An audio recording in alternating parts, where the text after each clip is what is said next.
पुराणों के अनुसार एक बार सनक, सनंदन, सनातन और सनत कुमार, जो चारों सनकादि ऋषि कहलाते हैं और देवताओं के पूर्वज माने जाते हैं, संपूर्ण लोकों से विरक्त होकर चित्त की शांति के लिए भगवान विष्णु के दर्शन करने हेतु उनके बैकुंठ लोक में गए।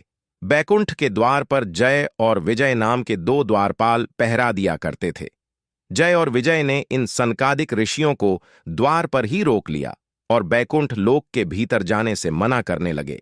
उनके इस प्रकार मना करने पर सनकादिक ऋषियों ने कहा, अरे मूर्खों, हम तो भगवान विष्णु के परम भक्त हैं।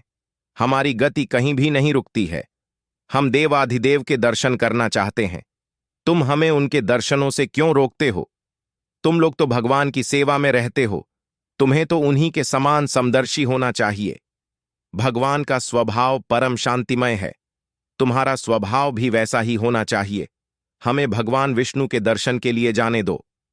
ऋषियों के इस प्रकार कहने पर भी जय और विजय उन्हें बैकुंठ के अंदर जाने से रोकने लगे।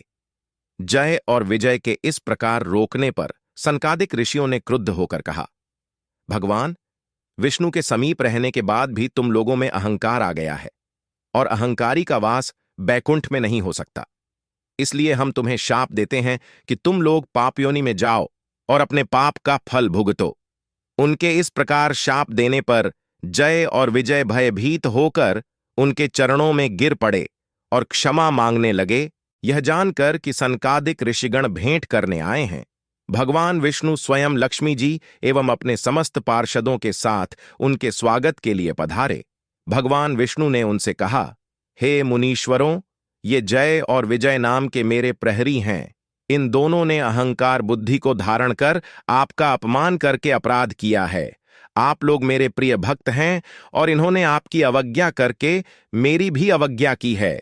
इनको शाप देकर आपने उत्तम कार्य किया है। इन अनुचरों ने ब्राह्मणों का तिरस्कार किया है और उसे मैं अपना ही तिरस्कार मानता हूं। मैं इन पार्षदों की ओर से क्षमा याचना करता हूं। सेवकों का अपराध होने पर भी संसार स्वामी का ही अपराध मानता है, अतः मैं आप लोगों की प्रसन्नता की भिक्षा चाहता हूं। भगवान के इन मधुर वचनों से सनकादिक ऋषियों का क्रोध तत्काल शांत हो गया। भगवान की इस उदारता से वे अति आनंदित हुए और बोले, आप धर्म की मर्यादा रखने के लिए ही ब्राह्मणों को इतना आदर देते हैं।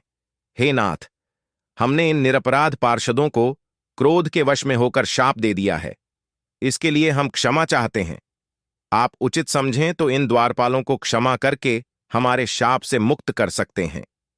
भगवान विष्णु ने कहा, हे मुनिगणों, मैं सर्वशक्तिमान होने के बाद भी ब्राह्मणों के वचन को असत्य नहीं करना चाहता, क्योंकि इससे धर्म का उल्लंघन होता है।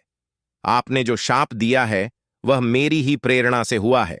ये अवश्य ही इस दंड के भागी हैं। ये 3 जन्म असुर योनि यानी राक्षस कुल को प्राप्त करेंगे और मेरे द्वारा इनका संहार होगा। ये मुझसे शत्रुभाव रखते हुए भी मेरे ही ध्यान में लीन रहेंगे। मेरे द्वारा इनका संहार होने के बाद ये पुनः इस धाम में वापस आ जाएंगे। तब जय विजय का पहला जन्म सतयुग में हिरण्याक्ष और हिरण्यकशिपु के रूप में हुआ और भगवान विष्णु ने वराहावतार और नरसिंह अवतार में हिरण्याक्ष और हिरण्यकशिपु का संहार किया। जय विजय का दूसरा जन्म त्रेता युग में रावण एवं कुंभकर्ण के रूप में हुआ, जिनका संहार श्री राम द्वारा हुआ। अंत में तीसरे जन्म में शिशुपाल और दंतवक्र के रूप में हुआ और भगवान विष्णु के अवतार श्री कृष्ण के द्वारा इनका संहार हुआ। उसके बाद ही जय और विजय अपने पापों से मुक्त होकर श्री विष्णु के निवास बैकुंठ धाम में वापस आ